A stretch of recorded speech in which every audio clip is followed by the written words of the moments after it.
Ella es la profesora Lizzy Rodenas, historiadora, docente, escritora, con su último libro, Yo soy Artigas, y aquí realiza este micro que seguramente tendrá material para el próximo libro, ¿no? En este caso es la historia de mujeres nuestras, mujeres que hicieron historia. Hola Lizzy, ¿cómo estás? Buenos días.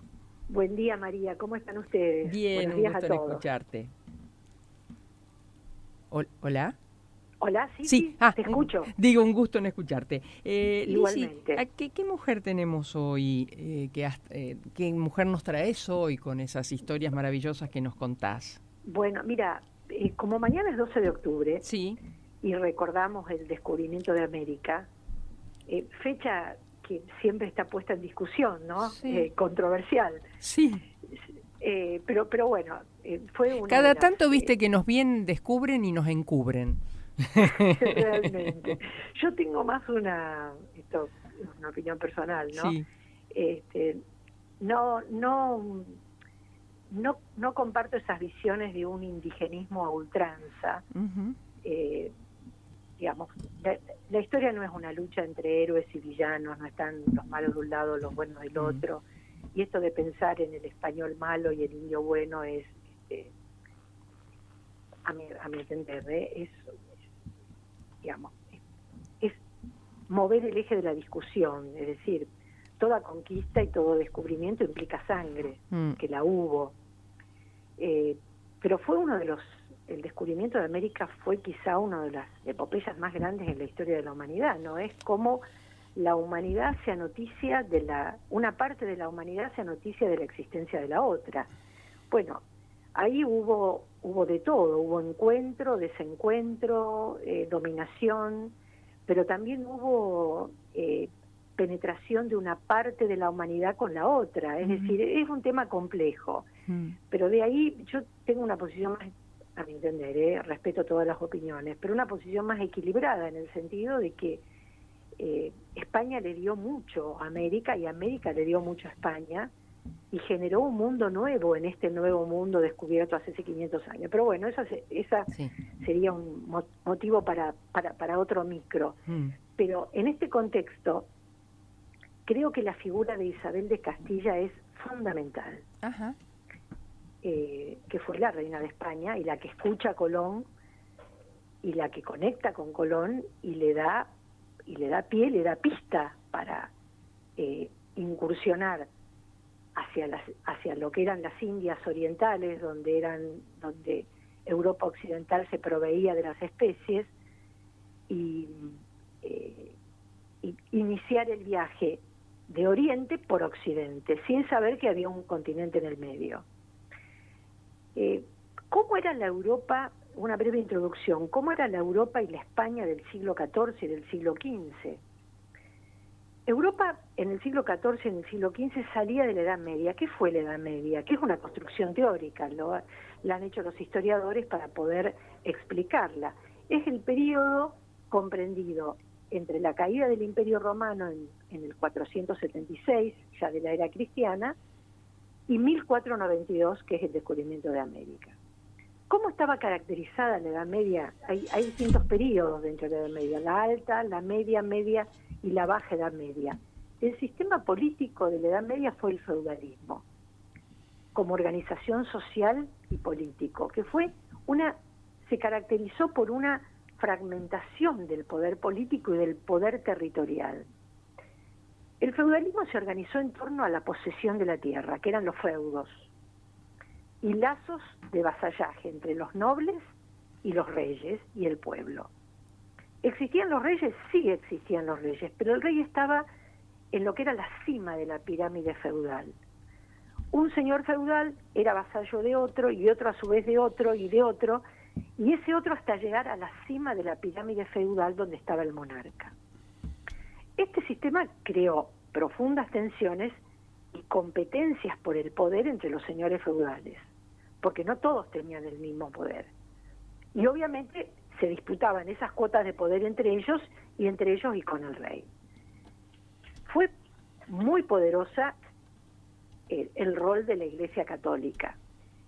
Hubo en este periodo, en la última Edad Media, un periodo de malas cosechas, hambrunas y epidemias que provocaron gran mortandad y despoblación. La crisis condujo a revueltas campesinas y conflictos que debilitó a los señores feudales. Toman en este momento, en este momento de gran turbulencia, tuvieron un gran rol la naciente burguesía. ¿Quiénes eran los burgueses? Eran una especie, para que me entiendan, una especie de clase media que no eran pobres y dependientes como los siervos, pero tampoco terratenientes como los nobles y el clero. Y no vivían en los feudos, bajo el dominio del señor feudal, sino en las ciudades, en los ya constituidos burgos que ya se habían consolidado en Europa 3 o 4 siglos antes. Aquí se inicia la llamada modernidad. Este feudalismo, este sistema que estoy describiendo, se muestra incapaz para liderar y solucionar los conflictos. ¿Qué amerita el momento histórico? Una autoridad fuerte y consolidada. Los reyes en este momento se desprenden del mundo señorial y comienzan a atender sus necesidades. Van a concentrar en sus manos los resortes de la administración y el monopolio de la fuerza. El nuevo orden, esto entra en colisión con los señores feudales que se ven que no quieren resignar su poder. El nuevo orden, este nuevo orden, el de los reyes, el que van a querer liderar este proceso de cambio, necesitan de los burgueses que son los que tenían el dinero y van en auxilio de los reyes para domar el poder de los nobles que competían con la monarquía. Esta nueva relación entre reyes y burguesía tampoco fue fácil, como todo proceso histórico. Yendo a la provincia ibérica, a la península ibérica, la península ibérica estaba dividida en 5 reinos: Castilla, Aragón, Castilla hacia el oeste, Aragón hacia el este, Portugal más hacia el oeste, Navarra, que era el pequeño reino que estaba sobre los Pirineos, y el último reducto moro, que era el reino de Granada bien al sur. Este es el contexto histórico, el escenario donde nuestra Isabel llega al mundo, en un mundo convulsionado. Isabel nace en Castilla, un jueves santo, un 22 de abril de 1451. Era hija del rey Juan II de Castilla y de Isabel de Portugal. O sea, Portugal formaba parte de la península ibérica, se va a separar de España mucho tiempo después. Por eso después se reparten con Portugal el poder, ¿no? Exactamente. La madre era una princesa portuguesa, Isabel de Portugal. Era una mujer, ¿por qué me detengo en estos detalles? Un poco para explicar la personalidad de Isabel. Era una mujer de mucho carácter, pero evidenció a lo largo de su vida, tuvo una vida bastante larga, ciertos problemas mentales. La madre, Isabel de Portugal. Ella tiene el mismo nombre de la madre, cosa rara porque no se le ponía a los infantes el mismo nombre de los padres. Nace con el título, Isabel, con el título de infanta, porque el príncipe de Asturias, o sea, el heredero, era su hermano mayor Enrique. No les quiero hacer mucho lío, pero para que me sigan, porque tiene que ver con la historia de ella, era su hermano Enrique del primer matrimonio de su padre, que tenía 27 años más que ella. 2 años después de su nacimiento, en 1451, su madre, la reina, da luz a su hermano menor, Alfonso, por lo que ella queda relegada al 3er lugar en la lista de en la sucesión. Claro. Cuando tenía 4 años, apenas 4 años, fallece su padre y le sucede su hermano Enrique IV. Eran tiempos muy problemáticos, volviendo a lo que describía hace un momento, con la nobleza, que si bien estaba hackeada, tenía todavía mucho poder y le disputaba poder al rey. Los primeros años, ella y su madre se van de la corte. La corte, digamos, Castilla no tenía una corte fija, era una corte itinerante. Los reyes iban de ciudad en ciudad. Las manda a vivir Enrique IV a Arévalo, a una localidad donde había un castillo, ahí dentro de misma Castilla. son años muy difíciles para ella, porque era una corte pobre, era un castillo donde no tenía las mejores condiciones físicas, incluso hasta tienen problemas de orden económico. Es una niña, yo te diría que es una niña sufrida, introvertida, muy observadora. Aprendió a observar y a callar, y eso fue un plus luego cuando tiene que asumir grandes responsabilidades, porque aprendió a callar, a observar, a sacar sus propias conclusiones y luego poder negociar. Esta primera infancia de ella fue vital en su personalidad.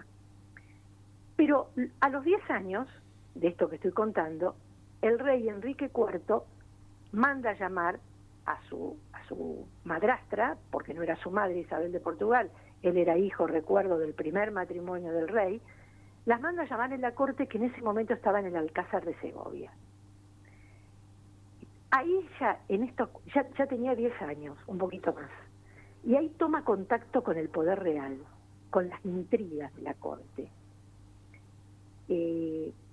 Pese a ello, digamos, fíjate vos lo que es la naturaleza del poder, María, ¿no? Lo que tienen que atravesar a veces las personas que toman grandes responsabilidades. La madre, que insisto, era una señora que evidenciaba algunos desequilibrios mentales, al mismo tiempo era una mujer muy astuta, y durante la primera infancia rodeó a sus hijos, tanto a Isabel como a Alfonso, el hermano menor, con una corte de preceptores donde ella se nutrió de un muy buen de una muy buena formación intelectual. Isabel sabía leer y escribir, tuvo acceso a los clásicos, tuvo una infancia dura y triste, pero fue al mismo tiempo absorbió todo lo que y tuvo contacto con lo mejor de la intelectualidad de la época.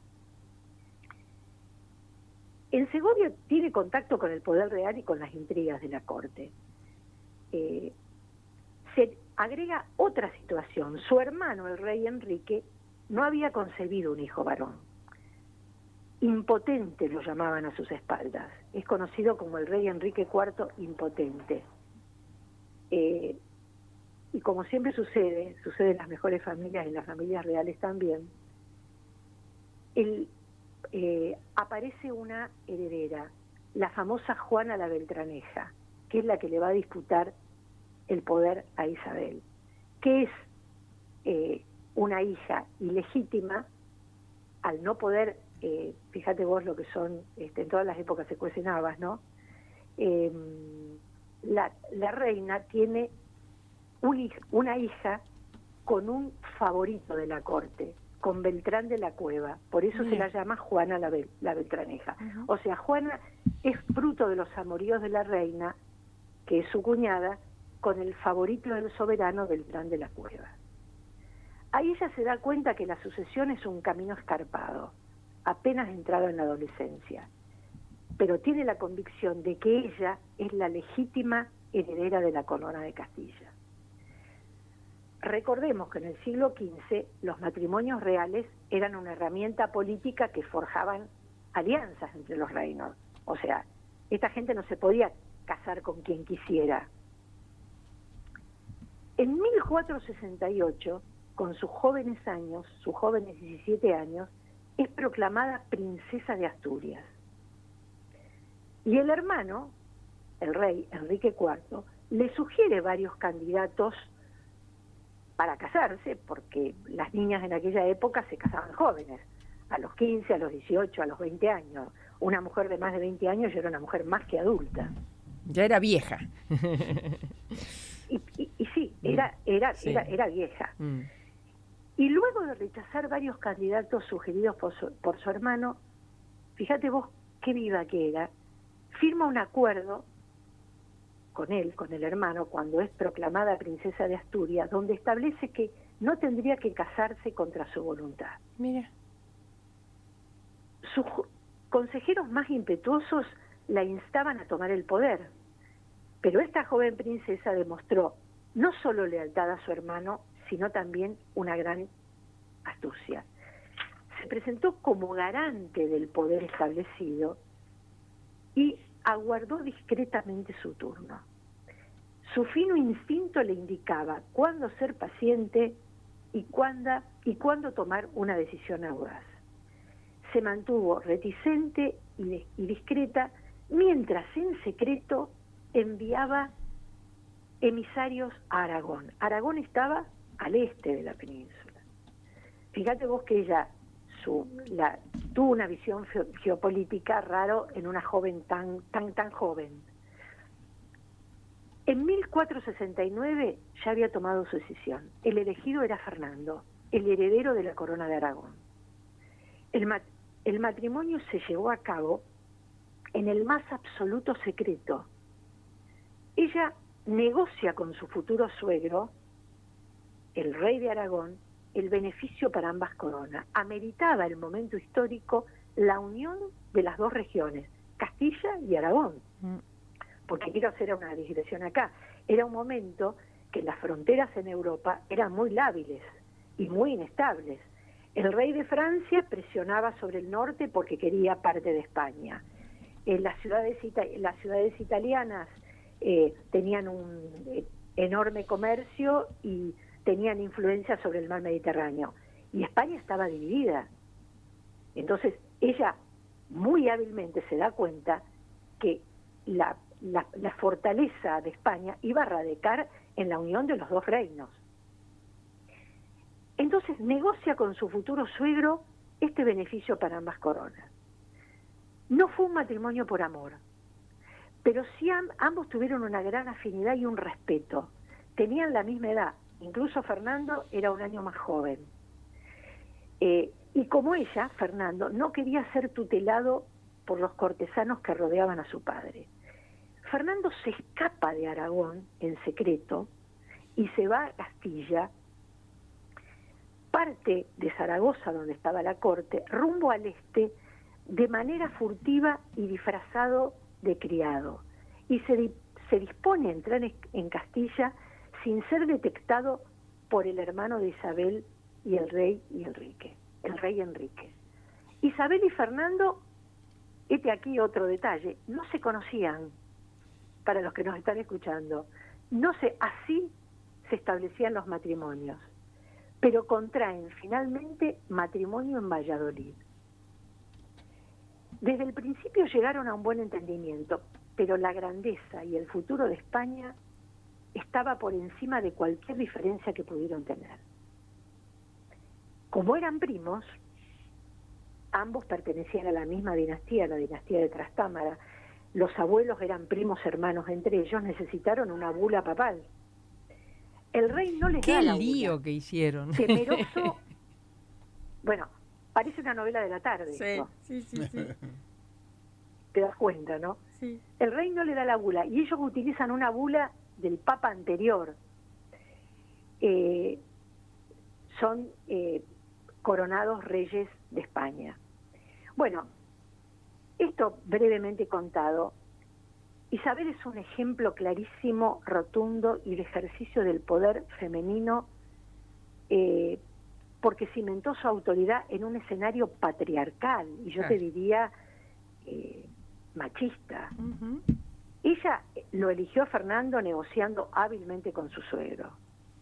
Como ya dije, era un imperativo la unión de las dos coronas.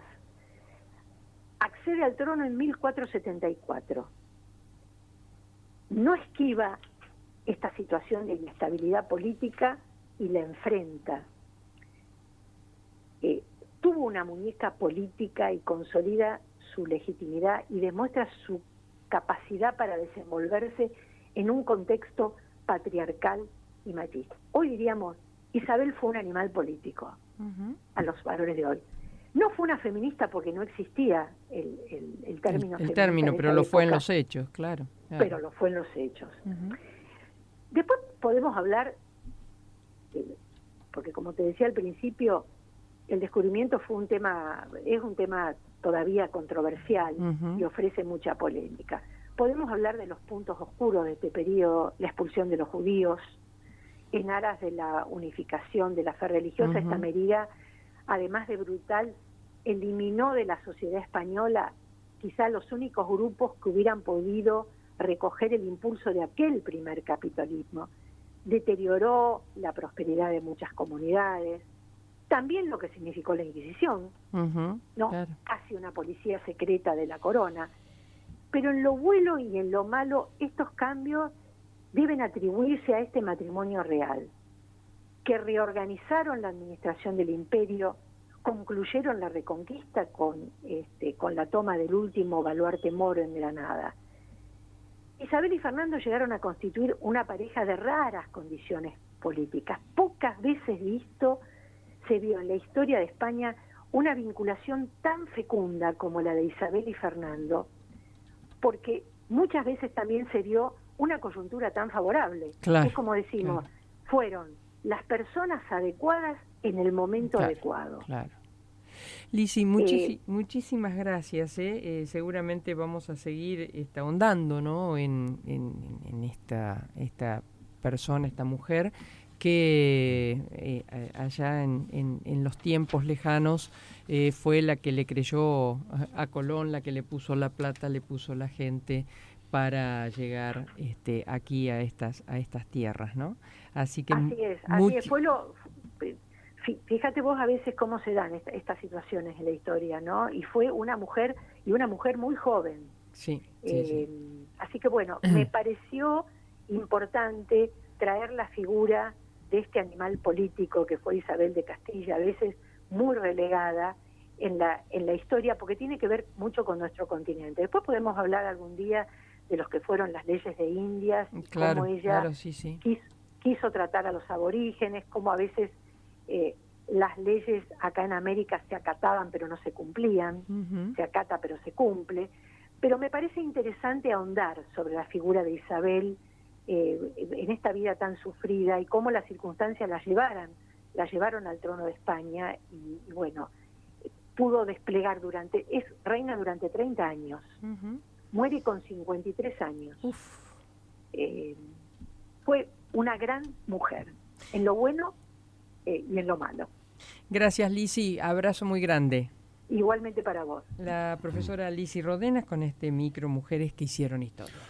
8 de la mañana, 2 minutos, la temperatura, registro de las 7, vamos a esperar la actualización, estamos en 17 grados, 81, vamos por una máxima de 31 con tormentas, algunas fuertes, a partir de la tarde.